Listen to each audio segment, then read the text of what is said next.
દર વર્ષે આસો નવરાત્રીની આઠમના રાજ પરિવારના પ્રતિનિધિ દ્વારા માતાના મઢ ખાતે પતરી વિધિ કરવામાં આવે છે.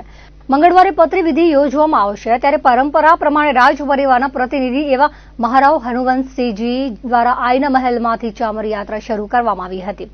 વિધિમાં રાજ પરિવાર સહિત આઈના મહેલનો સ્ટાફ, શરદબાગ સ્ટાફ ઉપસ્થિત રહ્યો હતો. આસો નવરાત્રીના 7મા નોરતે દેશદેવી આશાપુરા મંદિરે લાખો માઈ ભક્તોની હાજરી વચ્ચે જાગીર અધ્યક્ષ યોગેન્દ્રસિંહજી રાજાબાવા તેમજ ટ્રસ્ટીઓ અને માઈ ભક્તોની હાજરીમાં ગાદી પૂજન, જગદંબા પૂજન બાદ હવન વિધિ દેવકૃષ્ણ વાસુ તથા ભૂદેવોની ટીમ શાસ્ત્રોક્ત મંત્રોપચાર સાથે પ્રારંભ કરશે. રાજાબાવા દ્વારા શ્રીફળ હોમ્યા બાદ આશાપુરા અને હિંગલાજ માતાના મંદિર પૂજન અર્ચન સાથે આરતી ઉતારશે. બીજી તરફ સાંજે ભુજથી નીકળેલી રાજ પરિવારના હનુવંતસિંહજી ચામર યાત્રા સાથે આશાપુરા મંદિરે સંધ્યા આરતીમાં જોડાશે. ચામર યાત્રા મઢ પહોંચતા તેમનું રાજાબાવા યોગેન્દ્રસિંહજી તથા ટ્રસ્ટીઓને ભાવિકો ગ્રામજનો ભવ્ય સામૈયા કરશે. મંગળવારે 8મા નોરતે સવારે રાજ પરિવારના સભ્યો દ્વારા આશાપુરા મંદિરે પતરી વિધિ ફૂલ ચડાવવામાં આવશે. સાથે જ આસો નવરાત્રી મહોત્સવ સંપન્ન થશે. આજે ચામરની વિધિ કરીએ છીએ અને માતાજીને પ્રાર્થના કરું છું કે આપને બધાને સુખ સંપત્તિથી બધી વિધિ પતી જાય એ જ મારી ઈચ્છા છે.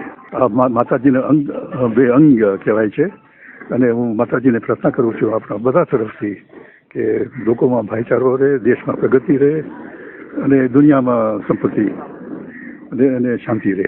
બસ બધાની આમ શુભેચ્છા રાખવાની, શુભેચ્છા બધાની એટલે કે દેશની, લોકોની અને આપણા કચ્છની પણ. આનો ઇતિહાસ તો નથી ખાસ કરીને, પણ કહેવામાં આવે છે કે લગભગ 250-300 વર્ષ જૂની પરંપરા હાલી આવે છે. સાતમના દિવસે અમે પાંચમની પૂજા કરવામાં આવે છે. એનું કારણ છે કે અમારા કુટુંબમાં દિલીપસિંહજી બાવા ગુજરી ગયા છે, જે દાદા બાવાના કાકા થાય છે.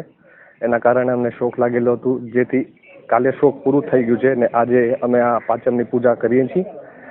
અને આ 450 થી 300 વર્ષ જૂની પરંપરા જે અમારો પરિવાર જે કરે છે. અને મારા સાહેબને 4 વર્ષ, આ ચોથો વર્ષ છે જે ચમર વિધિ કરશે. આપણે અહીંયા પ્રાચીન મહામાયા તિલામેળીમાંથી જે આઈના મહેલમાં સામેલ છે, અહીંયાથી ચમર વિધિ ચાલુ થાય છે અને આજ સાંજે આપણે હવનનું લાભ લઈ અને કાલ સવારે શુભ હસ્તે, શુભ મુહૂર્તે મારા સાહેબના હાથે ચમર વિધિ થશે. આનો મહિમા એ છે કે જે કચ્છની પ્રજા સુખી રહે, કચ્છના માણસોમાં ભાઈચારો રહે અને બધાનું કલ્યાણ થાય.